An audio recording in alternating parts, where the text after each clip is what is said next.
বিসমিল্লাহির রহমানির রহিম। আসসালামু আলাইকুম ওয়া রাহমাতুল্লাহি ওয়া বারাকাতুহু। আমি এস.এম.জেড ইমরান হাসান, প্রভাষক, অর্থনীতি বিভাগ, মোহাম্মদপুর কেন্দ্রীয় কলেজ, ঢাকা।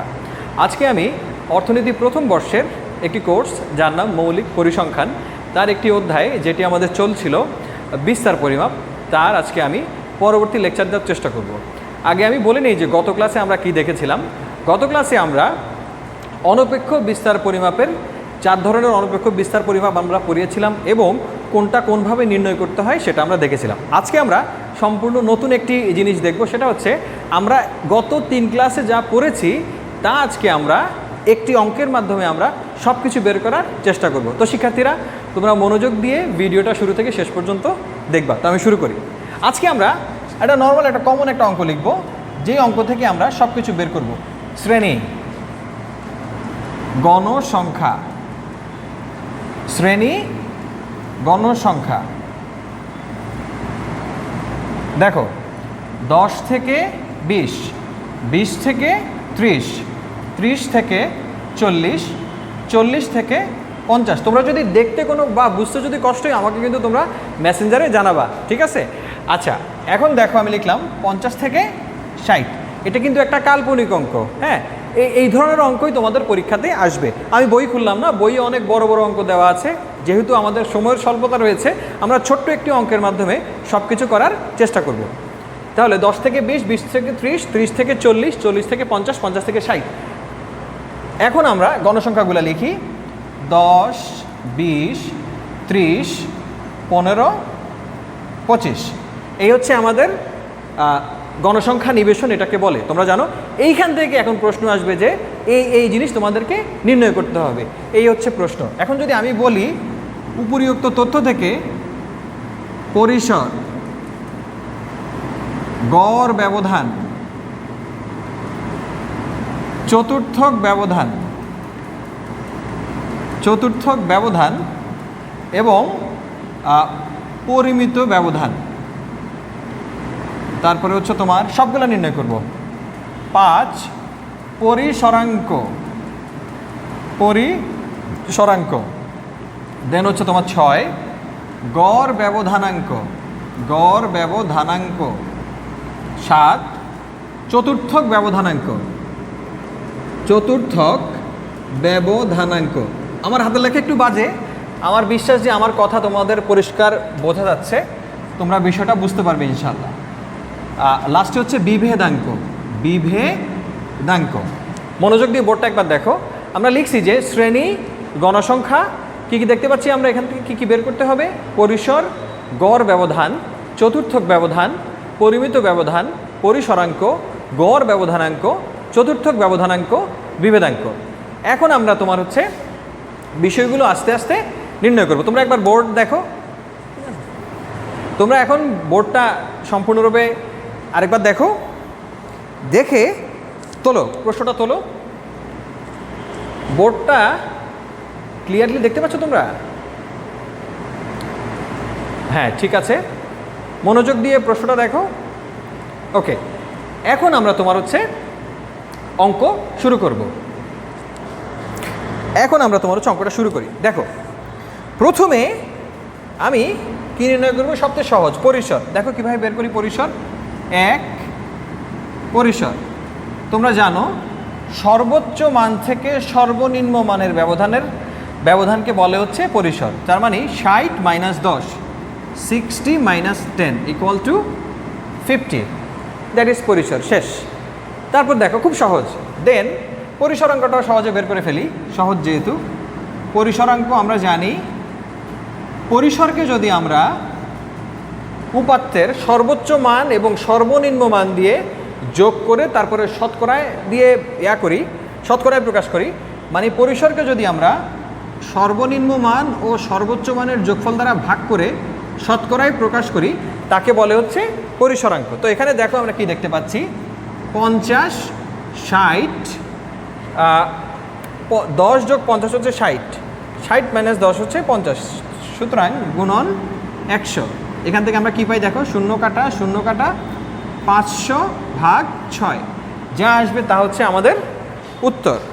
করে দেখি আমরা 6 × 7 = 6 8 48 নামলো হচ্ছে তোমার এখানে কত নামলো এখানে 6 8 48 নামলো 2 0, তার মানে 3 6 18 নামলো আবার 20, তার মানে 3 3 3 এভাবে যেতে থাকবে। তার মানে আমাদের পরিসরাঙ্ক হচ্ছে এত পার্সেন্ট।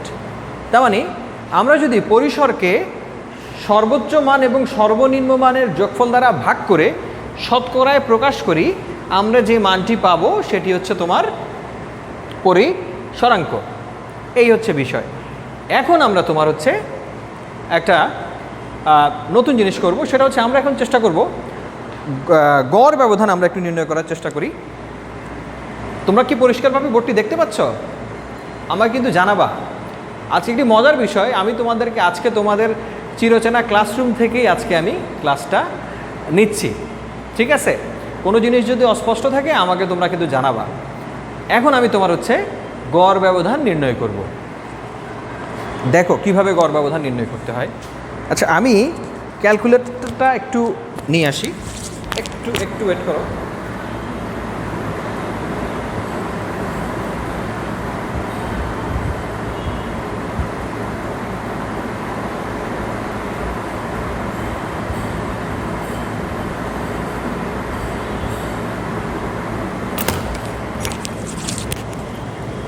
শিক্ষার্থীরা, আমি আবারও আসলাম ক্যালকুলেটরটা নিয়ে, তোমরা বোর্ডটা দেখো। আচ্ছা, এখন আমরা তোমার হচ্ছে গড় ব্যবধান নির্ণয় করব। আমি একটা কাজ করি, আমি এগুলো একটু মুছে দিই, তা না হলে আমার অঙ্ক করতে একটু সমস্যা হবে, ঠিক আছে? মনে থাকবে, অসুবিধা নাই, কি কি বের করতে হবে আমার মাথায় আছে, তো মনে হয় না তোমাদের খুব একটা সমস্যা হবে। আমি এখন তোমার গড় ব্যবধান বের করতে হলে আমার বাড়তি কী কী লাগবে সেটা দেখো। মাথায় রাখলা যে আমি যখন পরিসর এবং পরিসরাঙ্ক বের করলাম তখন কিন্তু আমি নতুনভাবে কিছু নেই যা ছিল তা থেকে আমরা পরিসর ও পরিসরাঙ্ক বের করতে পারছি, কিন্তু গড় ব্যবধান নির্ণয় করতে হলে আমাকে অবশ্যই নতুন কিছু জিনিস আমার লাগবে। প্রথমত আমরা জানি এটা হচ্ছে ক্লাস, এটা হচ্ছে ফ্রিকোয়েন্সি। এখন আমার দরকার হচ্ছে এক্স হচ্ছে শ্রেণীর মধ্যবিন্দু। তোমরা জানো এক্স হচ্ছে শ্রেণীর মধ্যবিন্দু। 10 আর 20-এর মাঝখানে আছে 15 25 35 45 55। এরপরে হচ্ছে তোমার এফএক্স হচ্ছে 10 15 150, 25 20-এ 500, 35 30-এ 1050, 45 গুণন 15 হচ্ছে, ক্যালকুলেটর আমার হাতে আছে, 675। দেন 25 গুণন 55 হচ্ছে 1375। তো এখন এটা কেন বের করছি আমরা জানি যে গড় বের করার জন্য আমার কিন্তু সামেশন এফএক্স লাগবে। এখন দেখো, যেহেতু আমরা গড় ব্যবধান নির্ণয় করব, তো আমাদের আরও একটি ঘর লাগবে, সেটা হচ্ছে তোমার একটি না, আমাদেরকে দুইটা ঘর করতে হবে। একটা হচ্ছে এক্স মাইনাস এক্স বার, আরেকটা হচ্ছে f into x minus x bar. এই পাশে করি f into x minus x bar. আমরা যদি এই দুইটা বিষয় নিয়ে আসতে পারি তাহলে আমাদের গড় ব্যবধান নির্ণয় করতে আর কিছু লাগবে না। তো আমরা শুরু করি। ফার্স্ট আমরা এক্স বারটা নির্ণয় করি তোমাদের সুবিধার জন্য। এক্স বার তোমরা জানো summation of F X divided by N. That means এইখানে আমার যোগফলটা করি এফ এক্সের। দেখো 150 প্লাস 500 প্লাস 1050 প্লাস 675 প্লাস 1375। আমরা দেখতে পাচ্ছি এখানে যোগফল আসছে summation f x equal to 3750। এখন আমরা তোমার যেটা দেখব সেটা হচ্ছে এখন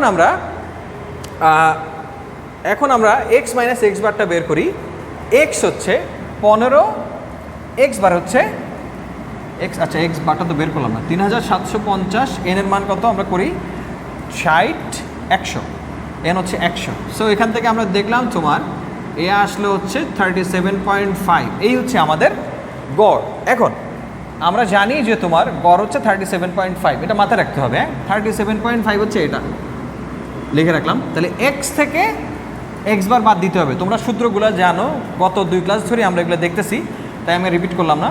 15 মাইনাস 37.5, যেহেতু মডিউলাসের ভিতরে সব হবে পজিটিভ, তাই তো, তার মানে 22.5। দেন 25 minus 37.5, that is 12.5, then 35 minus 37.5, that is 2.5, then 45 minus 37.5, that is 7.5, 55 minus 37.5, that is তোমার 55 minus 37.5, that is 70.5.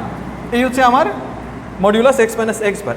শেষ না কিন্তু, এখন হচ্ছে আমাকে f দিয়ে এটা গুণ করতে হয়, মানে 10 গুণন 22.5, 225, 20 গুণন 12.5, 20 গুণন 12.5, 250, আড়াই গুণন 30, আড়াই গুণন 30, 2.5 into 30, so we get 75. Then 7.5 into 15, 7.5 into 15, 112.5, 17.5 গুণন 25, 17.5 গুণন 25, 437.5.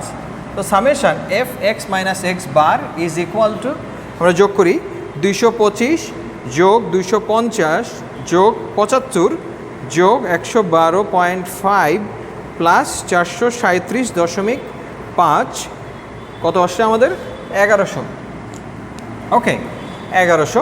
তো আমরা জানি যে গড় ব্যবধান হচ্ছে, তোমরা সবাই মোটামুটি জানো, গড় ব্যবধানের সূত্রটা খুব সহজ। আমি একটু পরিসরটা মুছি, তোমাদের জন্য সুবিধা হবে। দেখো, গড় ব্যবধানের সূত্র তোমরা সবাই জানো, তারপরে আমি একটু দেখাই। অতএব এম ডি এক্স বার মানে mean deviation of x bar is equal to summation f x minus x bar divided by N, that is, এই ভ্যালুটা আমরা পাইলাম কত? 1100। সো 1100, এন হচ্ছে, এন এর মান কত? এন এর মান হচ্ছে তোমার এখানে 100। সো আমরা কাটলাম, তার মানে আমার মিন ডিভিয়েশন অফ এক্স আসছে 11। এখন আমরা যেটা করব সেটা হচ্ছে, আমরা এখন তোমার, এটা তো আমাদের হচ্ছে গড় ব্যবধান বের করছি, হ্যাঁ, এটা ছিল সম্ভবত 3 নাম্বার, না 2 নাম্বার ছিল, গড় ব্যবধান 2 নাম্বার ছিল। দেন আমরা এখন তোমার হচ্ছে গড় ব্যবধানাঙ্ক বের করব। কি বের করব এখন আমরা? গড় ব্যবধানাঙ্ক। মনোযোগ দিয়ে দেখবা, আমাদের গড় 37.5 ছিল, এটা মাথায় রাখবা, হ্যাঁ। তাহলে এখন অতএব গড় ব্যবধানাঙ্ক আমরা সিএমডি দিয়ে দেখাই, CMD x bar is equal to MD x bar, মানে গড় ব্যবধান, গড় হতে মাপা গড় ব্যবধান ভাগ হচ্ছে গড় ইন্টু 100। যেহেতু আমরা জানি যে আপেক্ষিক বিস্তার পরিমাপকে অবশ্যই শতকরায় প্রকাশ করতে হয়, এই জন্য আমাদের 100 দিয়ে এটা তোমার হচ্ছে এক্স বার দিয়ে ভাগ করে 100 দিয়ে গুণ করতে হবে। তো আমরা দেখতে পাচ্ছি কি আসে, 11, আর তোমার এক্স বার ছিল 37.5 ইন্টু 100। সো আমাদের এখানে তোমার উত্তর আসে কত দেখি? 11 গুণন 100 ভাগ 37.5, 29.33%। এই হচ্ছে আমাদের তোমার এমডি সিএমডি, বা হচ্ছে এটা হচ্ছে তোমার গড় ব্যবধানাঙ্ক। সিএমডি মানে গড় ব্যবধানাঙ্ক বা গড় ব্যবধানের সহগ, কোএফিসিয়েন্ট অফ মিন ডেভিয়েশন। তো আমার মনে হয় বিষয়টা তোমরা মোটামুটি পরিষ্কার। আমি যদি কিছু বলা না থাকে গড় ব্যবধান নির্ণয়ের সময়, তাহলে ধরে নিতে হবে এটা গড় হতে মাপা গড় ব্যবধান। যদি কিছু উল্লেখ করা থাকতো, আমরা ভাবতাম যদি বলা থাকতো যে মধ্যমা থেকে গড় ব্যবধান নির্ণয় করো বা প্রচুরক থেকে মাপা গড় ব্যবধান নির্ণয় করো, তোমাদেরকে কিন্তু সেভাবে করতে হইতো। এখন আমরা তোমার হচ্ছে আমাদের পরবর্তী ধাপে যাই, আমরা এখন চতুর্থক ব্যবধান নির্ণয় করব। মনোযোগ দিয়ে দেখো, আমরা একটু বোর্ডটা দেখো, আমি মুছি, তোমরা একবার দেখে নাও বোর্ডটা।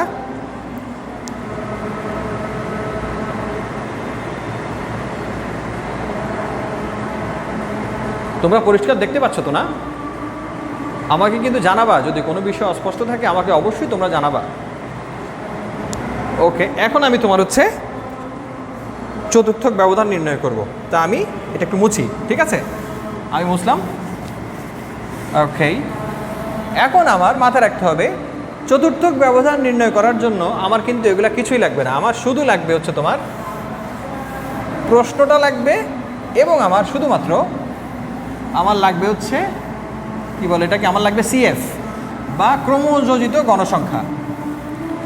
চতুর্থক ব্যবধান নির্ণয়ের জন্য আমি আবারও বলতেছি, শুধু প্রশ্নর সঙ্গে আমার লাগবে হচ্ছে ক্রমযোজিত গণসংখ্যা। ক্রমযোজিত গণসংখ্যা।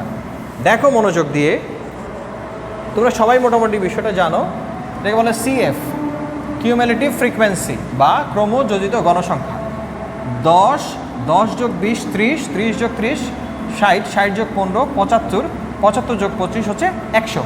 এই তথ্য থাকলেই আমরা চতুর্থক ব্যবধান নির্ণয় করতে পারবো। দেখো তোমরা জানো যে চতুর্থক ব্যবধান বা কিউডি, চতুর্থক ব্যবধানকে আমরা দেখাই কিউডি, এখানে লিখি আমি QD equal to Q3 minus Q1 divided by 2। So মনোযোগ দিয়ে দেখবা, আমাদের এখানে লাগবে হচ্ছে তৃতীয় চতুর্থক, প্রথম চতুর্থক, এই দুইটা থাকলেই আমরা তোমার কোয়ার্টাইল ডেভিয়েশন বা চতুর্থক ব্যবধান নির্ণয় করতে পারবো। তো আমরা এখন তোমার হচ্ছে প্রথম চতুর্থক বা Q1টা দেখি।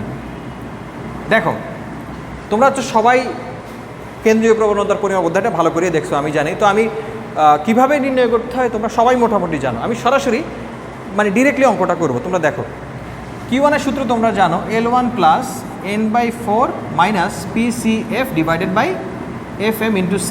সো মনোযোগ দিয়ে দেখো, L1 হচ্ছে প্রথম চতুর্থক শ্রেণীর নিম্নসীমা। তো আমরা প্রথম চতুর্থক শ্রেণী কীভাবে বের করব তোমরা মোটামুটি সবাই জানো। তো আমি আপনাকে দেখাই, n ডিভাইডেড বাই 4, n এর মান হচ্ছে 100, তাই না? 100কে যদি 4 দিয়ে ভাগ করো কত হয়? 25 না? তো 25 এখানে কোথায় আছে? 25 CF এর ভিতরে দেখো তো, এখানে না? তার মানে প্রথম চতুর্থক শ্রেণীর হচ্ছে এটা এবং তার নিম্নসীমা হচ্ছে 20। সো 20 প্লাস 25 মাইনাস PCF হচ্ছে চতুর্থক শ্রেণীর আগের শ্রেণীর ক্রমযোজিত গণসংখ্যা। PCF মানে previous cumulative frequency of the quartile class. Previous cumulative frequency of the quartile class. এখন দেখো কি বলে, তাহলে 10, দেন আমি লিখলাম 10। আর FM হচ্ছে frequency of the quartile class বা তোমার হচ্ছে frequency of the quartile class, ঠিক আছে? তাহলে FM হচ্ছে এটা 20, লিখলাম 20 ইন্টু C হচ্ছে তোমার, C হচ্ছে শ্রেণী ব্যবধান। কত আছে শ্রেণী ব্যবধান? 10 থেকে 20, 20 থেকে 30, 10।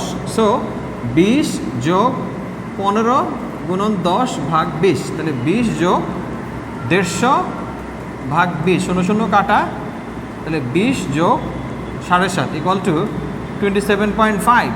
তাহলে আমরা দেখলাম যে তোমার এটা 27.5 আসছে। এটা ঠিক আছে কিনা এটা বুঝবো কীভাবে? দেখো এটা কিন্তু 20 থেকে 30-এর মধ্যে আছে, তার মানে আমাদের অঙ্কটা সঠিকভাবে ঠিক হওয়ার সম্ভাবনা অনেক বেশি।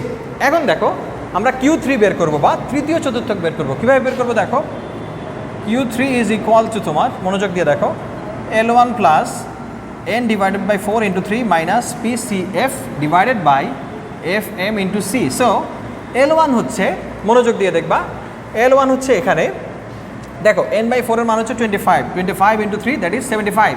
75 এখানে কোথায় আছে? এখানে না? তাহলে তোমার হচ্ছে তৃতীয় চতুর্থ শ্রেণী হচ্ছে এটা, তাহলে নিম্নসীমা কত? 40, লিখলাম 40 যোগ এখানে হচ্ছে তোমার 75 মাইনাস PCF, তৃতীয় চতুর্থ শ্রেণীর আগের শ্রেণীর ক্রমযোজিত গণসংখ্যা 60।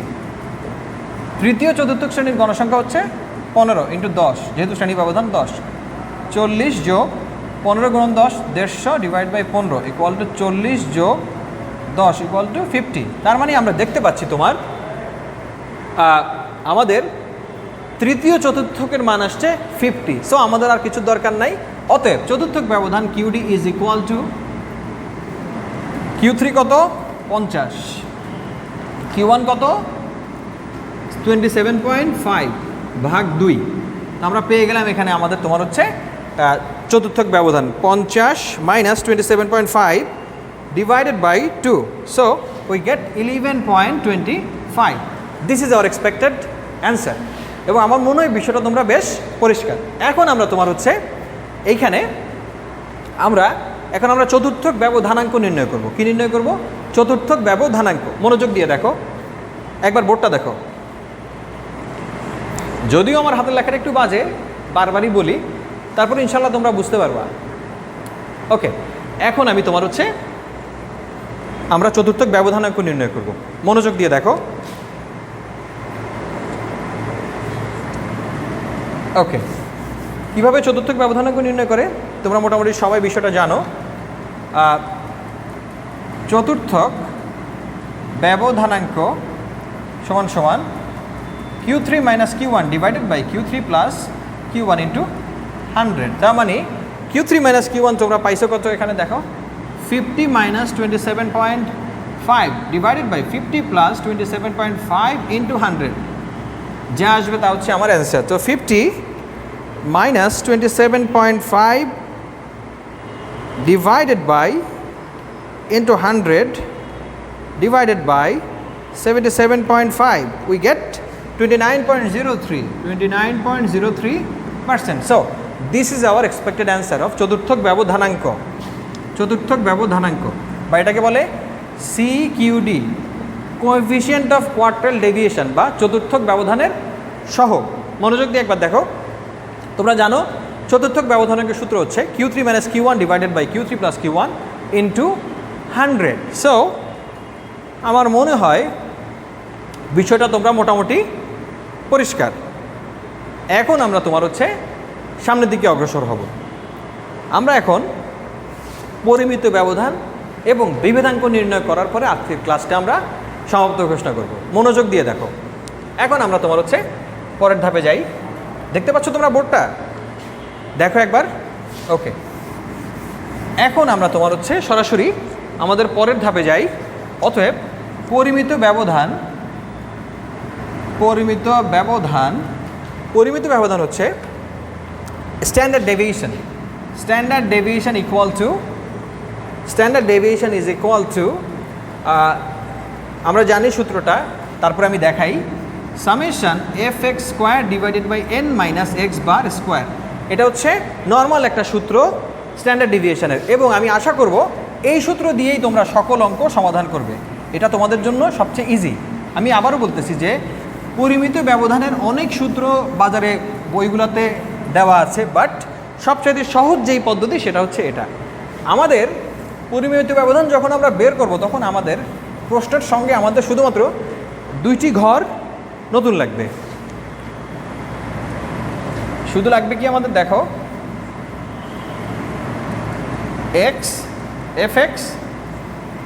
fx স্কোয়ার, মানে আমরা তো এক্স এবং এফএক্স পাইছিলামই, এখানে আমাদের ছিল হচ্ছে 3750 সামেশন অফ এফএক্স, আমরা আগে করছি, এটা করলাম না। এক্স হয়তো তোমরা জানো মিড পয়েন্ট 15, 25, 35, 45, 55। সো দেখো আমরা একইভাবে গুণ করি, তাও করে দিই, সহজ হবে।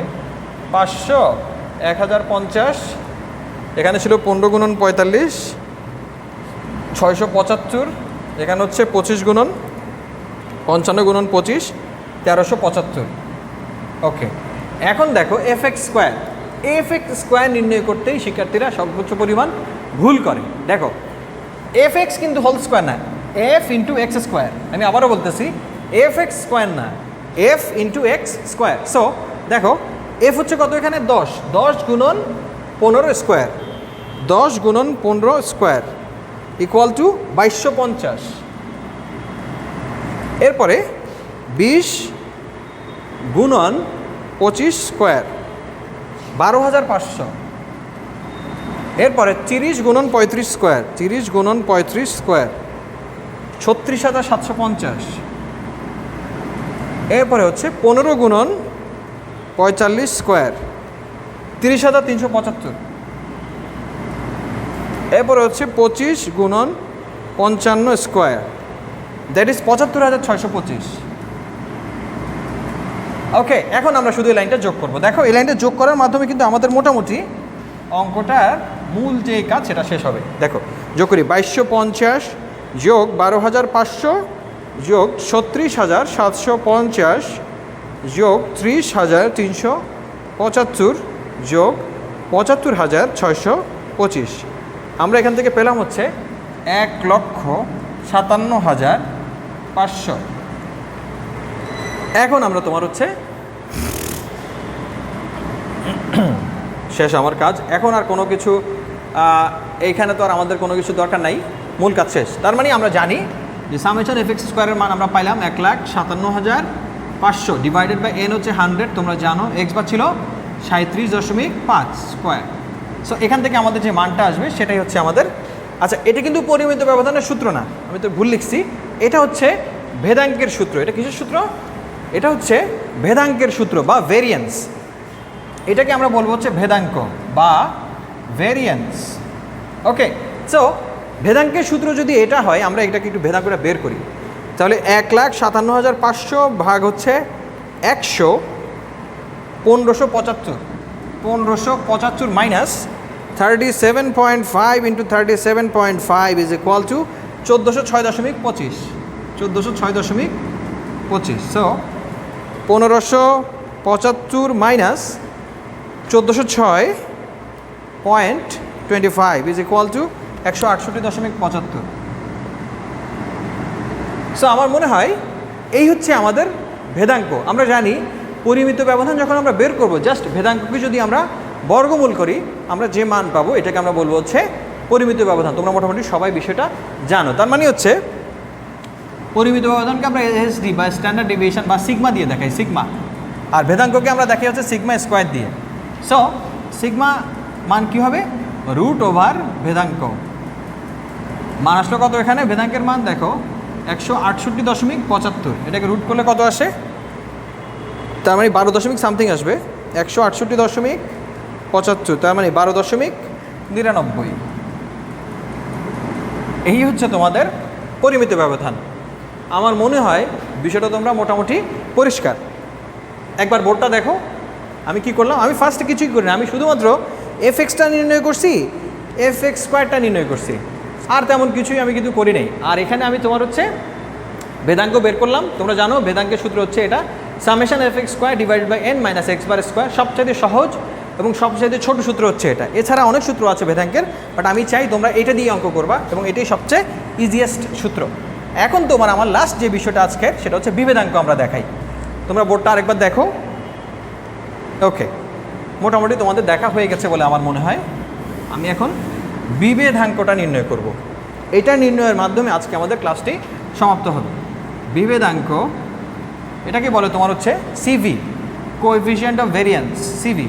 সূত্রটা হচ্ছে SD divided by X bar into 100। এসডির মান কত বলো তো দেখি? স্ট্যান্ডার্ড ডেভিয়েশন 12.99, এক্স বারের মান হচ্ছে 37.5 ইন্টু 100। সো দেখো 12.99 গুণন 100 ভাগ হচ্ছে 37.5। So we gate 34.64, 34.64। সো আমরা যেটা দেখতে পাচ্ছি, এটাকে আবার আমাদের পার্সেন্টেজ দিয়ে দেখা হবে। তার এখানে আমাদের বিভেদাঙ্ক আছে 34.64। এটার একটা মানই আছে। আমরা বিভেদাঙ্ক নির্ণয় করি মূলত তুলনা করার জন্য। মনে করো যে এ গার্মেন্টসের ওয়ার্কাররা বেশি তোমার দক্ষ না, বি গার্মেন্টসের ওয়ার্কাররা বেশি দক্ষ। যার বিভেদাঙ্ক ছোট হবে তাকে আমরা দক্ষ বলবো। মনে করো বললো যে সচিন টেন্ডুলকারের 10 ইনিংসের রান দেওয়া আছে, আবার রাহুল দ্রাবিড়ের 10 ইনিংসের রান দেওয়া আছে। তোমাদেরকে বলবে কার পারফরমেন্স ভালো।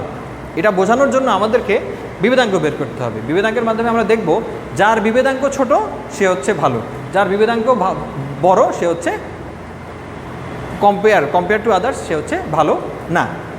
এই হচ্ছে আমাদের আজকের ক্লাসের মূল বিষয়। আমরা পরবর্তী ক্লাসে আসলে, যদিও তোমাদের এই পুরো অধ্যায়টা কিন্তু রিভিশন হচ্ছে, এটা আমি তোমাদের পুরো ক্লাসেই মানে সম্পূর্ণ অধ্যায় ক্লাসে সমাপ্ত করছি। বাট যেহেতু আমার নিয়ত ছিল যে আমি পুরো বইটা আরেকবার তোমাদের পড়াবো, এই জন্যই আমি এই অধ্যায়টা আরেকবার তোমাদের সামনে উপস্থাপন করতেছি। তো তোমরা সবাই ভালো থাকবা।